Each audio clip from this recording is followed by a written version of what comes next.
Ladies and gentlemen, we shall now begin the panel discussion. The discussion shall be moderated by Mr. Ryuichi Kaneko, the Deputy Director General of the National Institute of Population and Social Security Research. Thank you very much.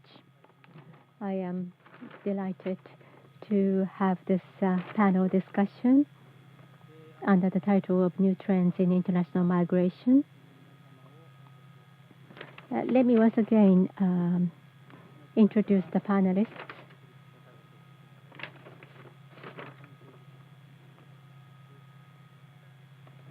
Ms.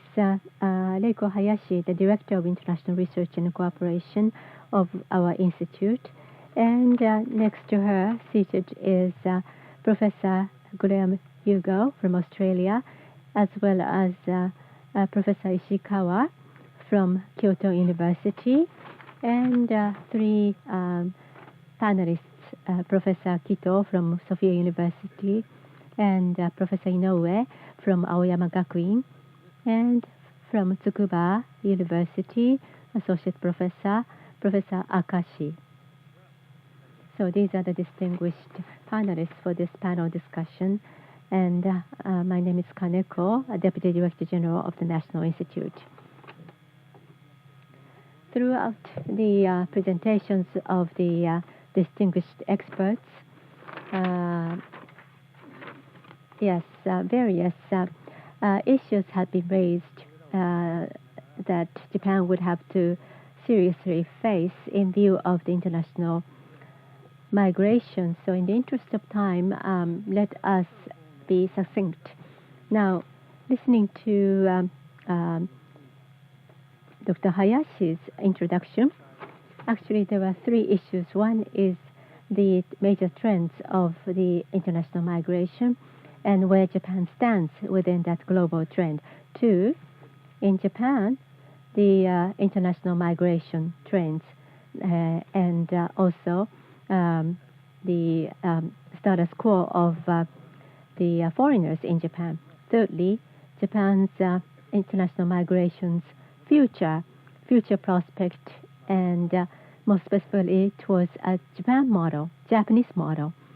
So these were the three issues that had been raised by the Dr. Hayashi, who has made an introduction. And also we have received some questions via internet as well from the floor and those who are not physically here. So we'd like to also try to cover them as much as possible.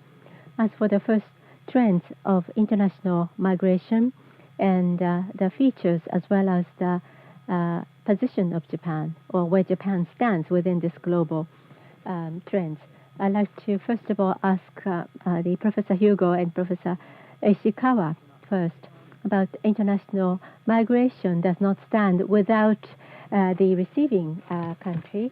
In other words, it takes two to tango, so we need the sender and receiver. So in the age of globalization, is it fair to assume that Japan in the future would remain to be a country where we have less number of foreigners?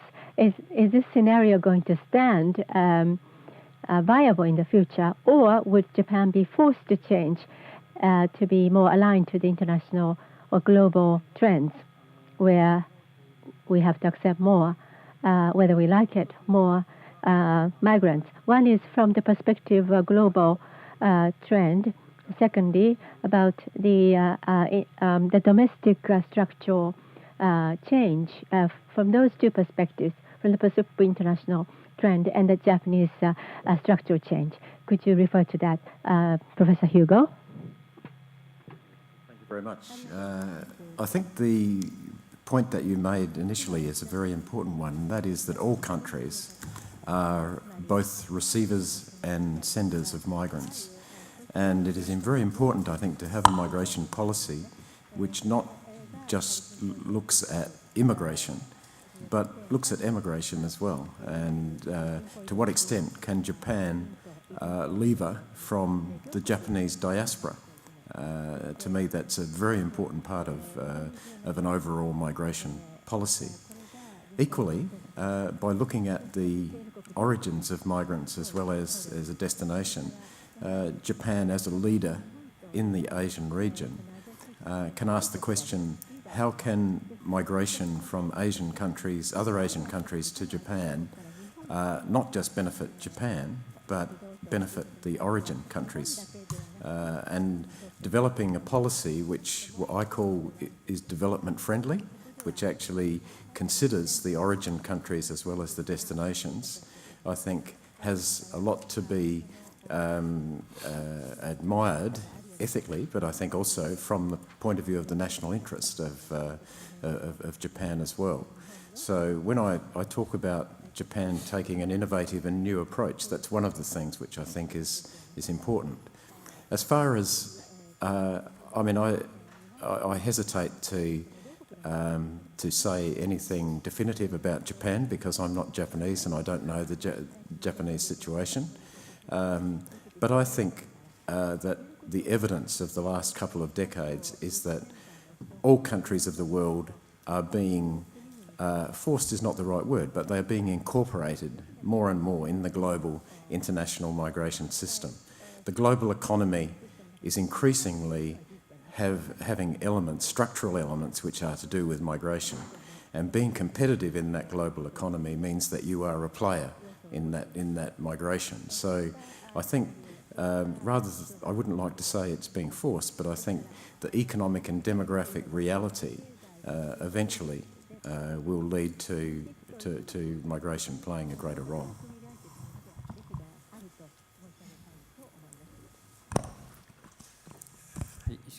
Thank you very much, Professor Ishikawa. I basically concur with Professor Hugo. It's not whether we like it or not or inevitable, but rather the human migration is quite complicated. So it cannot be decided by the receiving country alone, but it depends on so many different factors, both the sending and the receiving countries, and the relationship between the two, as well as what kinds of gap exists in terms of economic power between the two countries. That also matters as well, and also political economic factors. So these are all influential factors. And of course, it is needless to say that we shall be, of course, integrated into the global trends. This is the way it should be. And then, as for the future, can we just stay as it is, or we need to change? I can say this: yes, there is one choice, which means we're going to do nothing. We just maintain status quo. But what's changing is that the population decline, and that's accelerated at the level which is faster than any other advanced countries. That is the fact. So in order for us to continue to be viable, and if we want to stay independent, and we have to search for the best way for us to stand in the future. And so we know that the population decline is going to continue in Japan, and so we have to find a breakthrough or mitigate this issue, whatever its adverse repercussions may pose. So this is the agenda we have to face, and I think the one big key to solving this issue is the global migration. But as far as Australia is concerned, we heard from Professor Hugo. I think that was quite insightful. We can learn from that, and we need to learn what's happening in other countries. But we cannot simply introduce that. We have to adapt it to the Japan situation for the 21st century, and the best roadmap for us has to be developed on our own. Thank you very much. Now, Professor Hugo, it's an additional question. In various countries, as Professor Ishikawa has touched upon, that Japan's response had been somewhat lagging behind, perhaps Now, in many other countries, how do you, many other countries, perceive Japan, the situation about the Japan's position towards the international migration? I don't think it gets much discussion in Australia, but I think Australians find it surprising that that migration plays such a small role in Japan, given the economic and demographic realities. But I think that's because Australia is fundamentally a migration country. As I said, half the population are either a first or a second generation migrant. So it's not surprising that there's a very positive attitude towards migration. And even today, when at times of the global financial crisis, at times of the asylum seeker crisis in Australia, the overwhelming attitude towards migration in opinion polls is positive in Australia. And in all of the international studies, Canada and Australia are always 20 or 30 percentage points higher in terms of approval of migration than other countries, all other countries, including the United States. So it's partly a cultural attitude. And as I said before, I think this has something which has evolved gradually. It isn't something that's happened overnight. It's something which, over the post-war period, has seen a number of stages in which the degree of diversity of migration has gradually increased. And I think that's one of the reasons why migration is so well accepted in Australia. There have been no sudden big changes. They've been incremental, small steps, which take the public with them. And I think, and while again I'd hesitate to give advice to Japan, but I think when you're starting out on changing the migration policy, I think it's very important to do it in small steps, which involve very substantial public discussions and very strongly informed by empirical information, rather than to try and make sudden changes very quickly. I think it's very important to do it in a way in which there's a lot of inclusion of public discussion, and it's done in a very gradual way.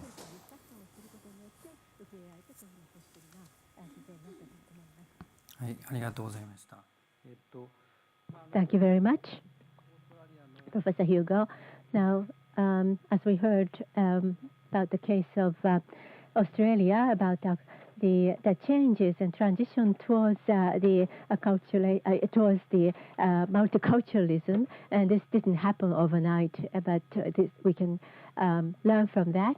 And from policy management perspective, I'd like to ask Professor Akashi about policy management perspective. Internationally speaking, the policy management, do you identify some global trend in the area of policy management as well? If yes, how is Japan's policy management to be evaluated globally? Thank you very much for your question.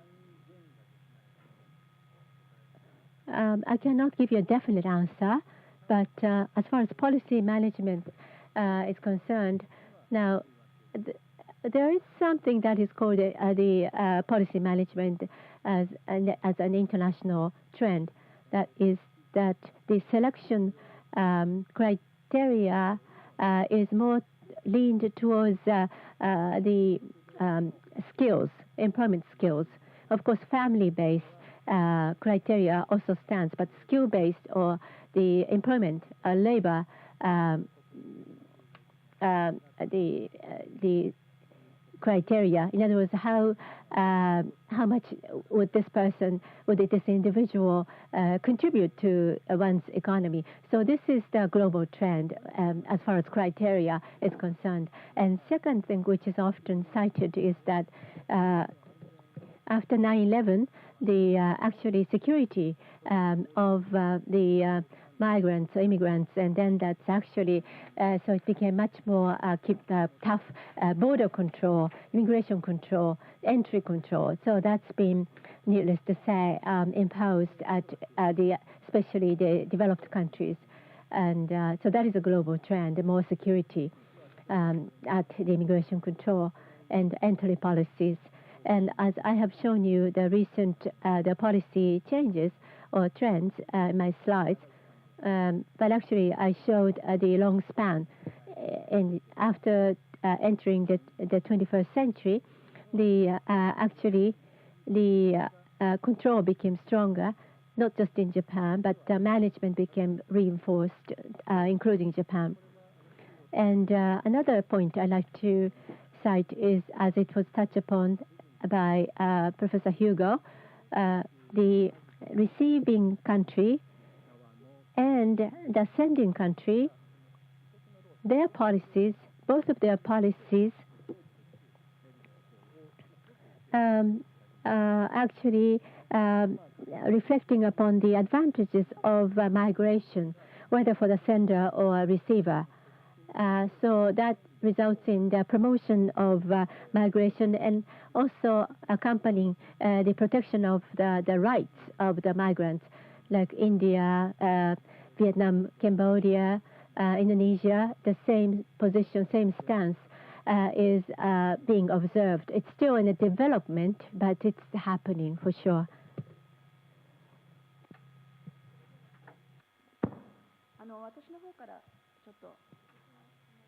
I'd like to add there are some more questions now.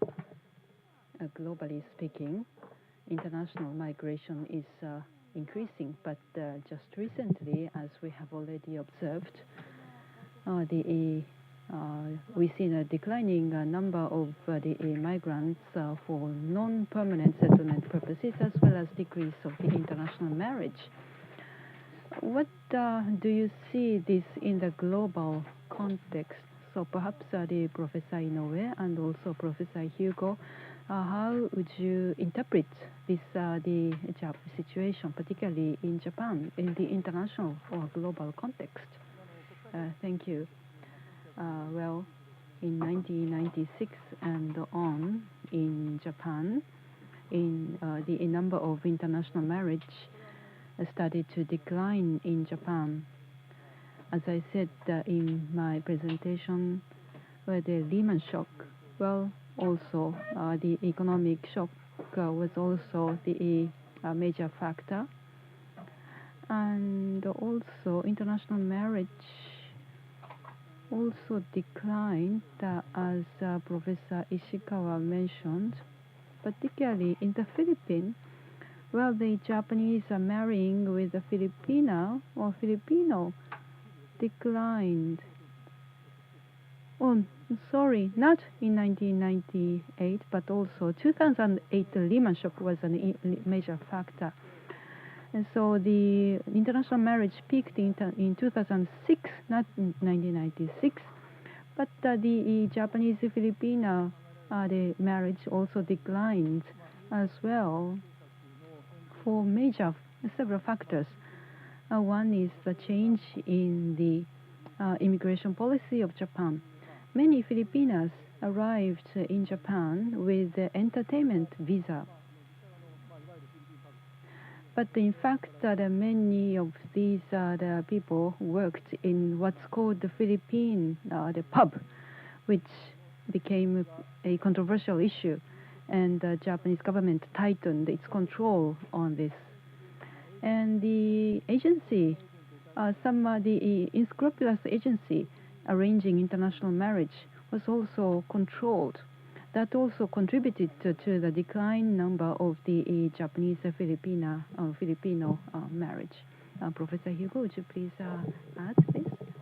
I can't comment on the marriage migration, but certainly on the downturn in temporary migration. That feature is something which happened all across the world, even in Australia during the global financial crisis. But in the early stages of the global financial crisis, it was said that not only would the global financial crisis lead to a downturn in migration, but it would lead to massive return migration of people who'd migrated previously going back to their home country. And I think there was a surprise that, in fact, that didn't happen to any great extent anywhere in the world, that, in fact, migration was very robust. It actually continued throughout the global financial crisis. There was some reduction in temporary migration, but the evidence is that that's starting to recover now as global economies recover as well. And I think they're generally, in the global literature on the impact of the financial crisis, was that it was a very temporary impact, and it probably is an impact which isn't going to be very, very long last. That the underlying structural reasons for migration are so strong in terms of demography and economic differences. They're so strong that economic fluctuations are unlikely to change the overall trend of increasing scale and diversity of international migration.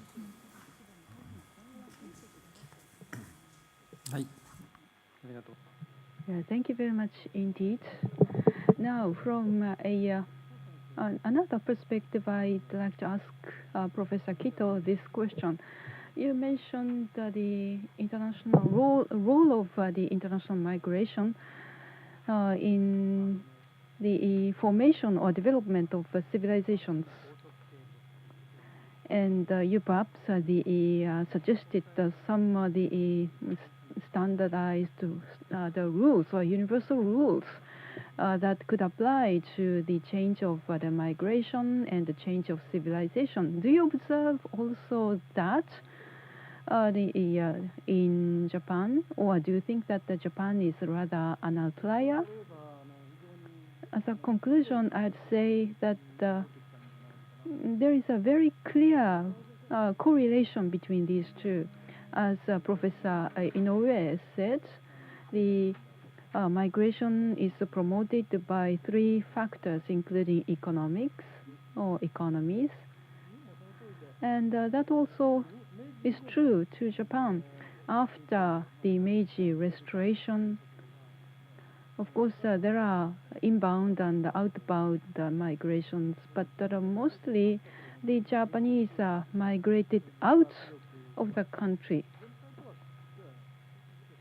Of course, this is not universally true throughout the country, but in some of the rural areas, there was shortage of the farmland, and the people needed to go out of the country in order to feed themselves. And only in the 1950s and the 60s, the Japanese they started to see more inbound the workers. Then that also led to the establishment of the technical intern systems and trainee systems. I think mostly due to the demographic factors. Thank you very much.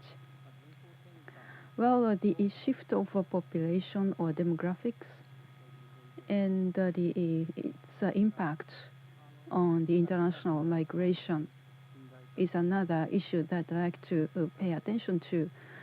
So there is the shift of the demographic trends with the change of the birth rate from the growing birth rate to the declining birth rate. And during a certain period of time, the countries can enjoy the demographic dividend or the population dividend, but that dividend is not delivered to Japan anymore. Instead, what we have in Japan is the population or the demographic onus, not the bonus.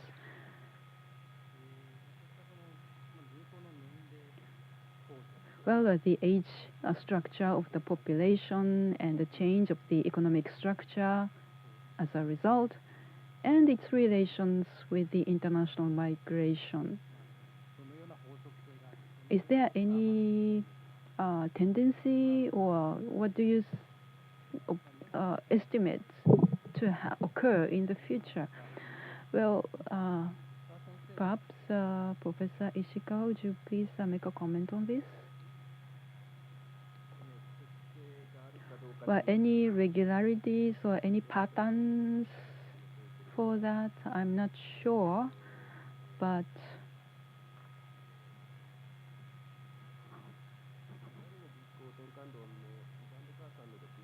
according to Van den Kar,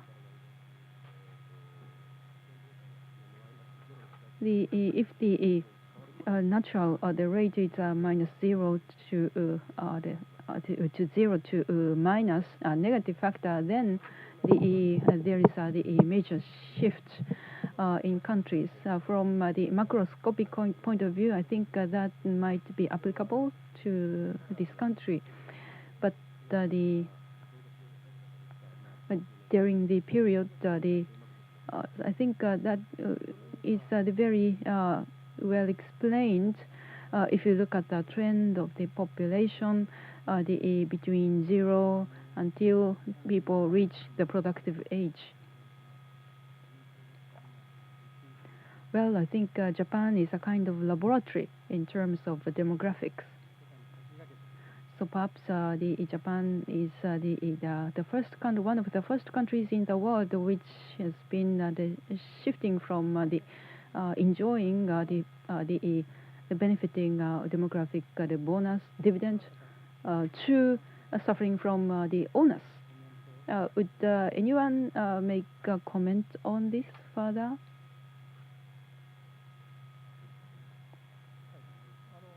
Professor Inoue. I agree with what Professor Ishikawa said, but the shift of the demographic structure, perhaps in Japan, when did it occur? In 1960s, I think the one shift was complete at the time, and then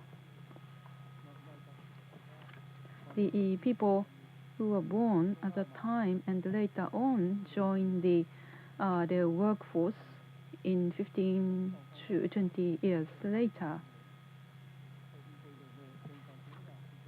So in that sense, in 1990 and on, the demographic there was a democratic shift in Japan, and then instead of migrating out, we have more migration, inbound migrations. The declining birth rate began, and then the labor shortage occurred. So that also explains when the inbound population exceeds outbound migration. I think this theory applies to Japan as well. I agree, but in business management, we often see that businesses have difficulty in selling products or developing new products. And so the people with a diverse background would therefore be necessary in order to have innovation. I think this applies to the Japanese society as a whole.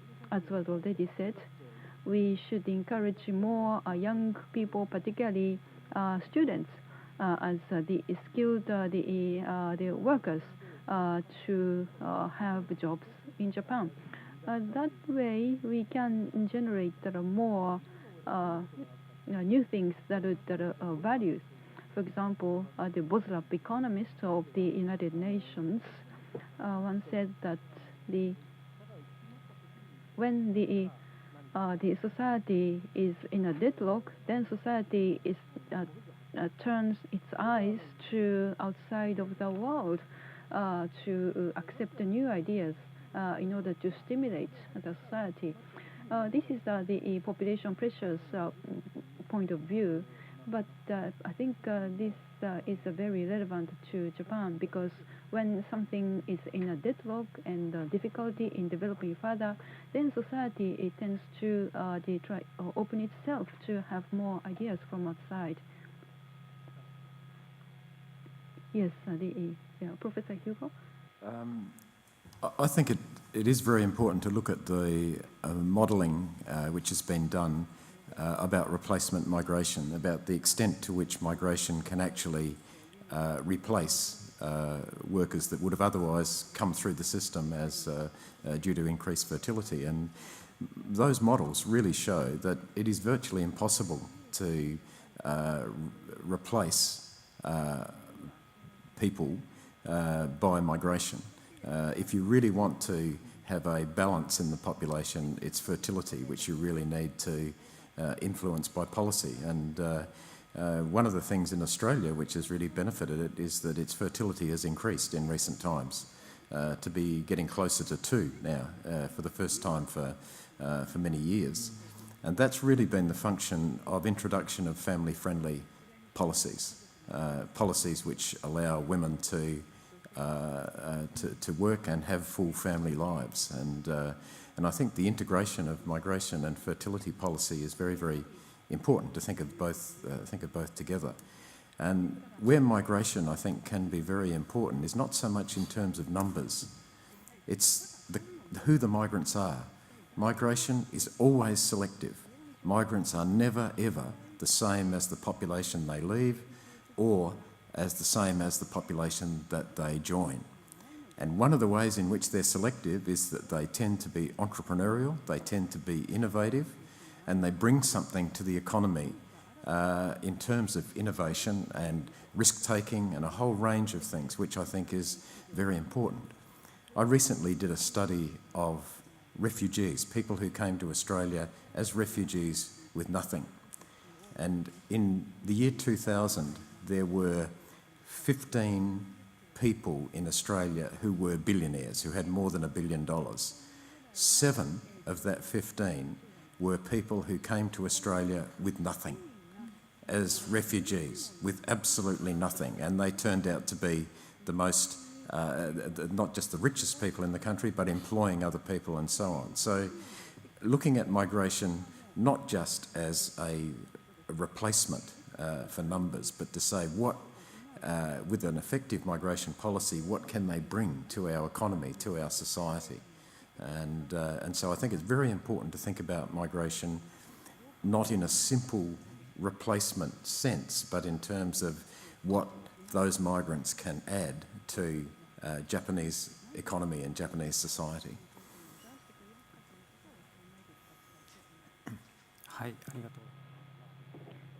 Thank you so much.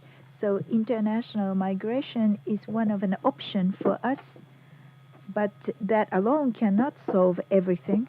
In Japan, we cannot expect it to solve everything. And it's not just a matter of size, but it's also a matter of quality. Thank you for very important points. Now we'd like to move on to the next section, and that is the regional and international migration. First, the distribution of foreigners in Japan. Professor Ishikawa mentioned in his presentation that if we have recession, the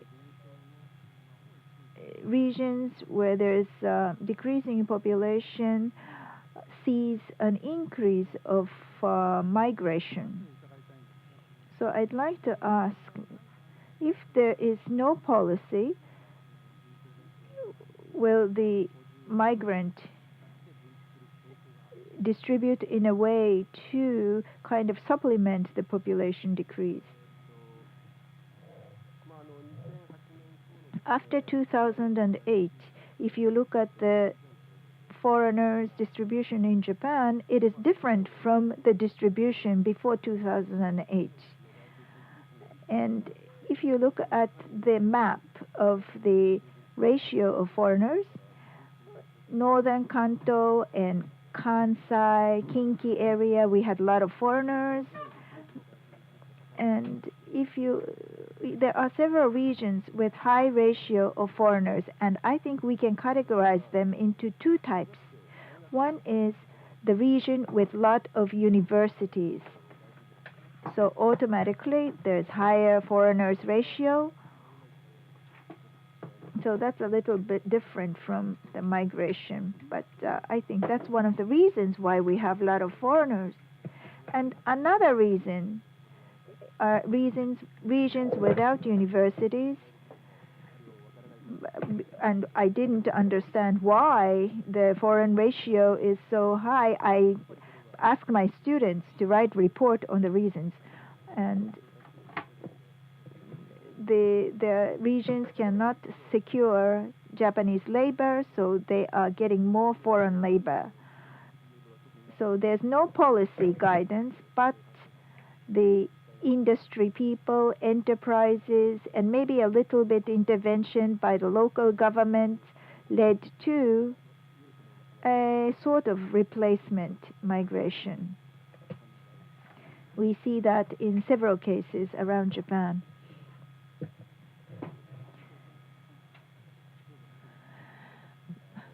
One of the things which is important to mention here is that if we look at migration in the United States, in Canada, in Australia, in Europe since World War II, every decade the proportion of migrants settling in big capital cities, in big gateway cities, has increased. The proportion has increased until the year 2000.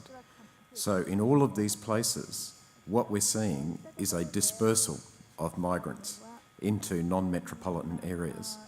And that's partly a result of policies like those in Australia to encourage it, but the reality is that this is a universal process, and it's being driven by, on the one hand, the out-migration of young people from rural areas, which is creating a gap and a need for workers in those areas. But also, increasingly, there are many activities which are finding it more economic to locate in non-metropolitan areas. And one, for example, in Australia is abattoirs. They used to be located close to cities. They now tend to be located outside cities. And they're all migrant workers that actually are working in those areas.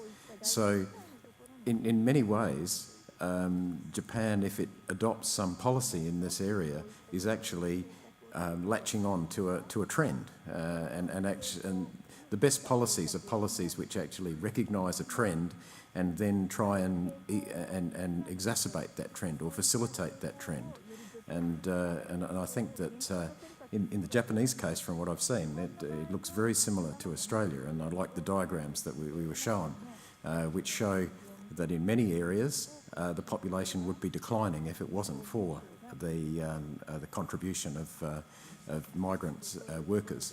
In Australia, there are about 100 local government areas in rural areas whose population would be declining if it wasn't for new migrants coming and settling in those areas. So to me, it's a policy area which has got a lot of potential.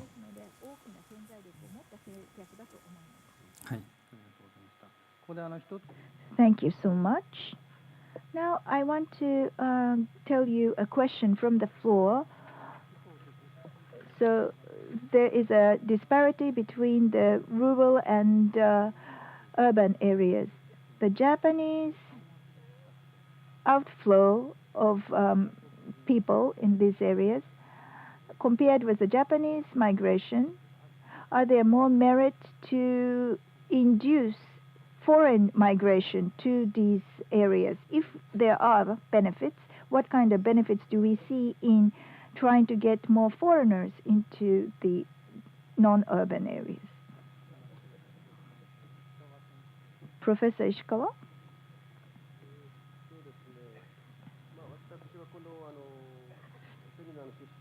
Well, from the intention of this seminar, that is, I focused on just the international migration in Japan. But in Japan, the younger people, after they finish the compulsory education or they finish high school, they go to the 3 big urban areas, and that is very difficult for the rural areas. And in Japan, there are 2 trends. One trend I already explained. One is the foreign migration through international marriage. And the other trend is the baby boomers from 65 to 70 years of age. They are moving from the urban areas to rural areas. Maybe that itself is a good thing, but according to one research, according to Professor Hirai of Kanagawa University, he says that these baby boomers are moving from urban areas to rural areas. So after they retire, some people make a U-turn. And according to his research, for the older senior citizens, we see a reverse migration. That is, the partner dies, and so the wife usually moves back to the urban area. And they move back to where the children are. So, we do not know whether this kind of trend will take root or not, but that's a big issue. But these baby boomers, as you know, they're very energetic. So maybe they can contribute to filling the gap of population in the rural areas, and they can contribute to reinvigorating rural areas. So it's a matter of balance. I couldn't really talk about the foreigners' migration within Japan because I don't see a lot of data on this. Professor Kito? Well, this is not a direct answer to the question, but now I'd like to add something to Professor Ishikawa's comment. There's a policy change in 5 years ago, and about national land use, and there were 8 or 9 policies set for 8 or 9 different regions in Japan. I was involved in forming a national plan, and it talked about the population distribution. Oh, it didn't talk about the railroad or roads. The national policy just talked about the ideals. So each of the 8 or 9 regions, because these regions are about the size of a small country in Europe, so we told them, you should think of forming alliance with Asian countries. And in many areas, they came up with unique human exchanges or trade plans with Asian countries. So it's been 5 years since they made that policy. I don't know how far this has really been carried out, but inducing foreign people to these regions is not a national policy, but it depends on the regional government's policy. And we need a system where the system is very friendly to its users. Professor Akashi? The immigration control or policy has been and will be a very concentrated policy, the centrally concentrated policy, and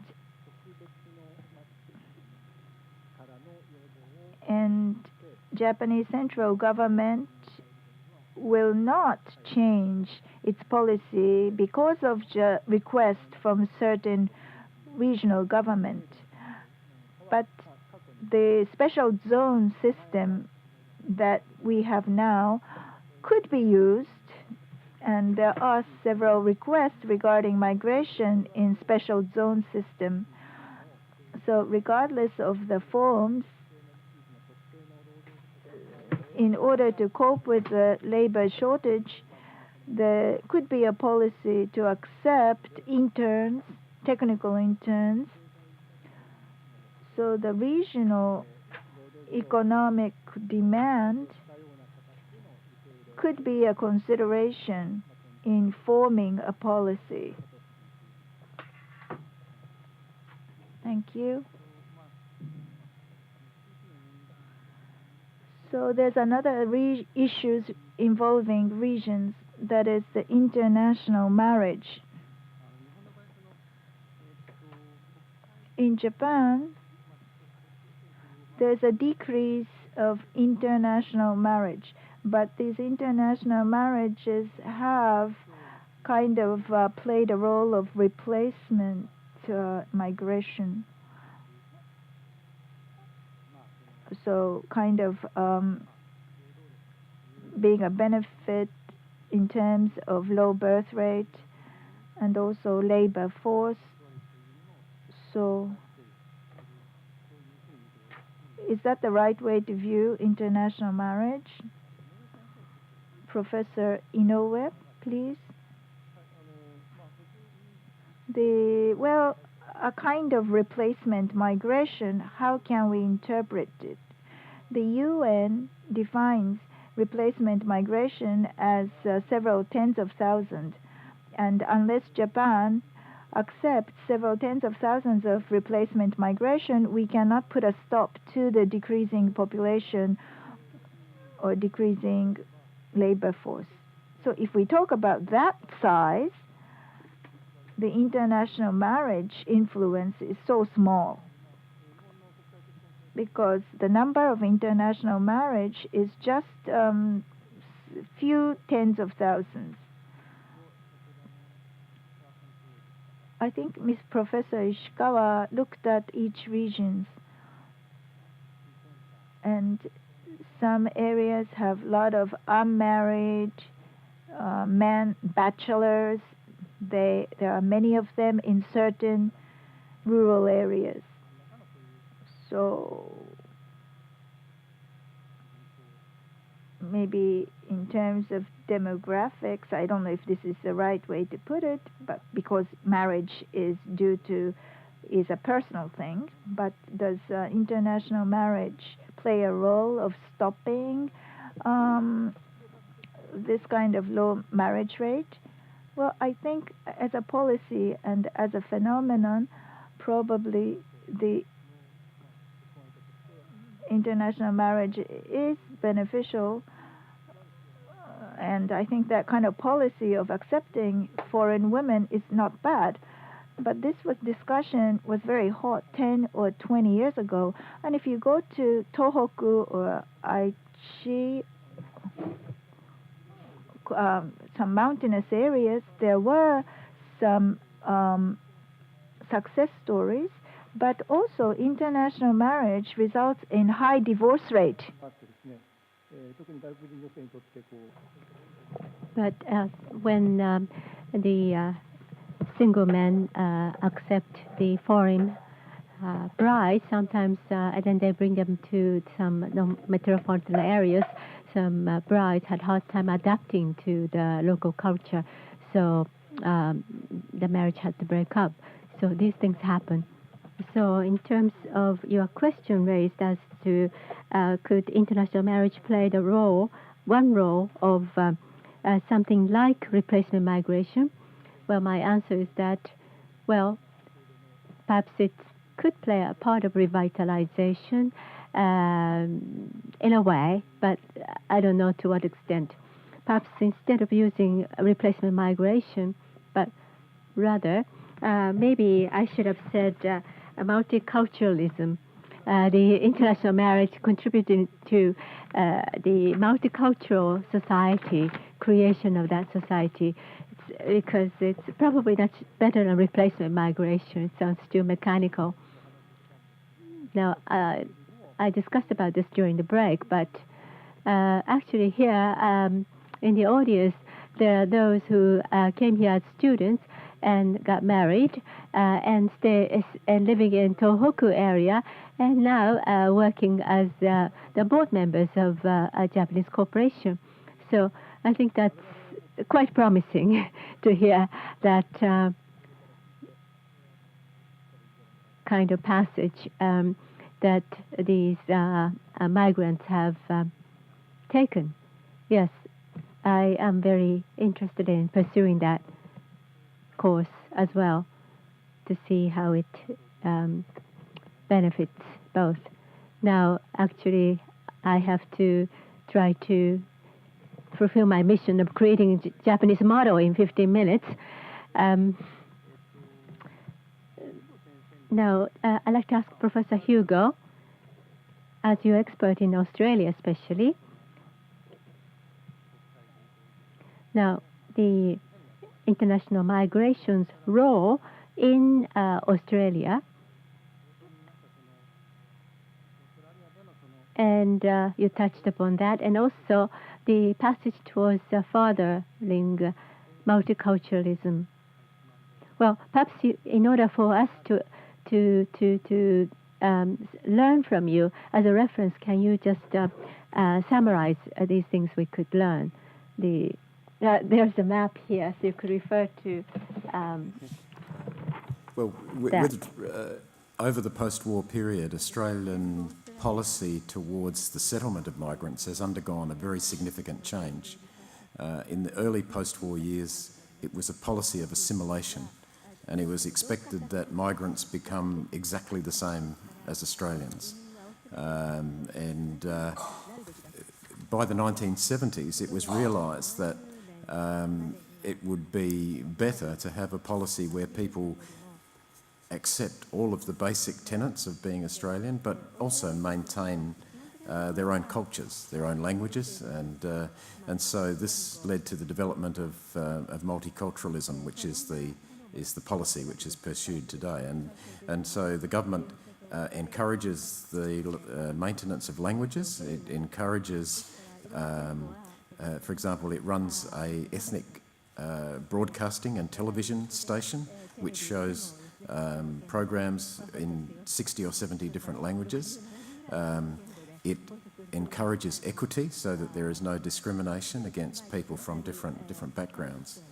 But one of the things that I want to stress is that while Australia now is a multicultural country, the Anglo background, which used to be dominant, the English tradition, is still the majority tradition in the country. 75% of the population are still from that cultural background.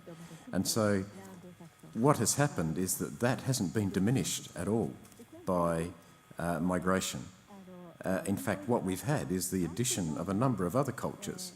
And I believe that has really enriched Australian society enormously. I remember as a child growing up in British Australia, and it was very boring. The food and everything was terrible, really. And so the food that my children eat is totally different to the food that I ate when I was a child. It is much more healthy, it's more varied, and so on. And that might seem quite trivial, but what it shows is that the whole society, and I include the economy there, has really been enriched by bringing people from different backgrounds. And so that the transition to a multicultural society should never ever be seen as challenging the mainstream society. It is possible to have both, and I think that's often lost in the discussions. I'm not sure how I can relate that to the map, but I feel very honoured that you've actually produced a map of Australia.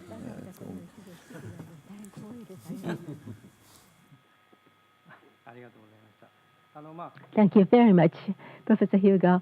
There was one question from the floor about this regional the impact, like in Australia. Now, is there any disparity of distribution of the migrants, depending on the economic incentives and so on, by each region? Is there any threat of disparity because of the work opportunities, different work opportunities? This time I can use the map because that's there is, as I said before, in the early post-war decades, virtually all of the migrant settlement was in the capital cities because we had an expansion of manufacturing, and most of the rural areas remained fairly monocultural. But increasingly, as I said, they've become much more dispersed. But the distribution of migrants is very different to the distribution of the Australian population, and it more reflects the sorts of distribution of job opportunities in the modern era rather than in the past. So the migrant population does tend to be more concentrated, and that's partly a function of the economy, but it's also partly a function of migrants wanting to settle together with people from their own background, so they can have their church or mosque or social and support services.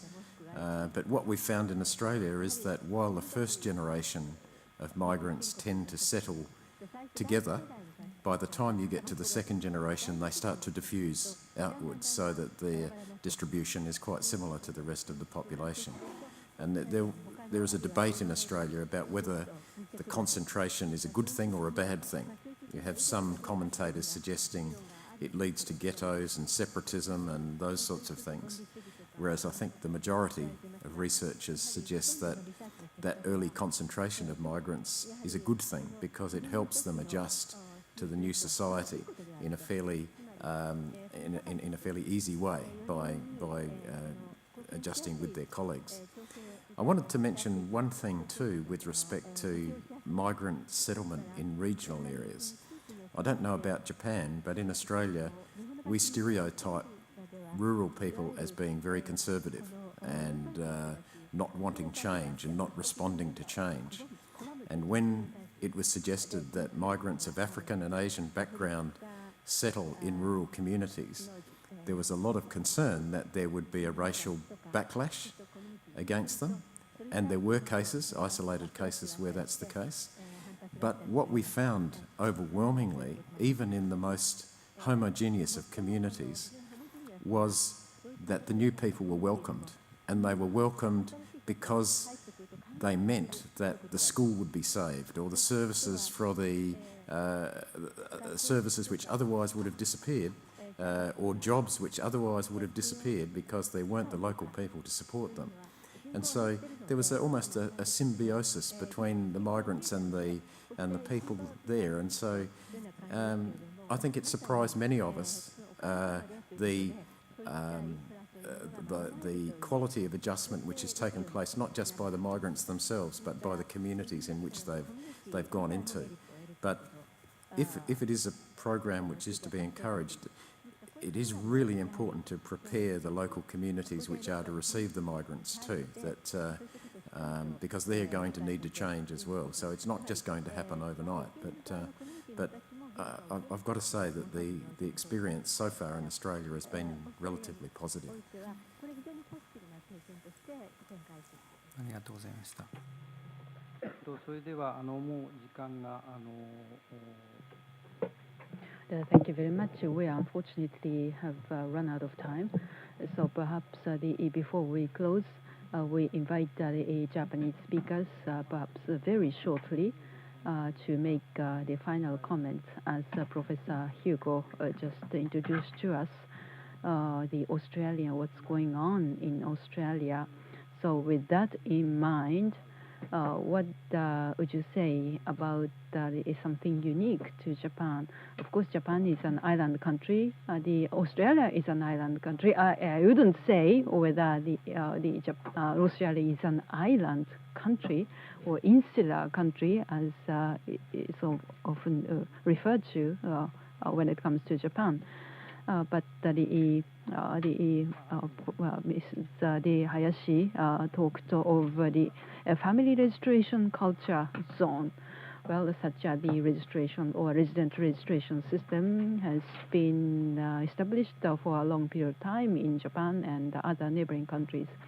That might be also some the unique characteristics of Japan. But well, I have been rather rambling, but with these sorts of the aspects in mind, how would you say that about the way forward for Japan?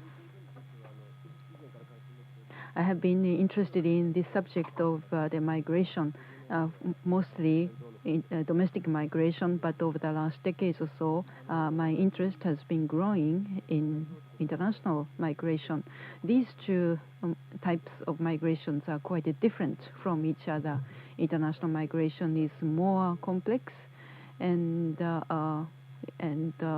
it's more pervious, so to speak, to policy interventions.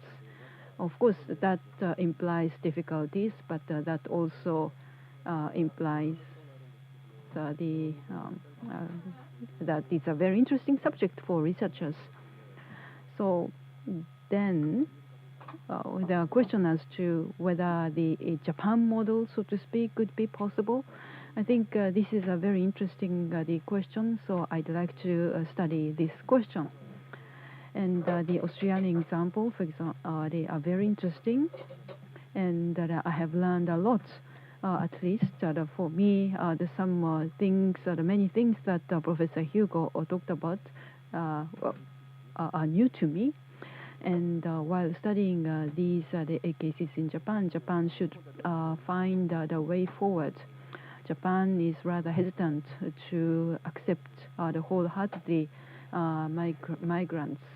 We tend to have look at the rosy pictures and or negative pictures. But as Professor Hugo mentioned, we expect the positive impact contributions economically as well as socially, and also it has a major important contribution and impact on the local revitalization, local communities as well. Australia is an English-speaking country which is not applicable to Japan. Of course, that might be another factor that we need to pay attention to, which, however, we didn't discuss because of the time interest. But I'd like to continue thinking about whether so-called Japan model is possible. And I think the East Asian other countries of East Asia, I think have many similarities, including Japan. So I think we have identified very interesting the subject areas today that deserve more attention as scholars. Thank you.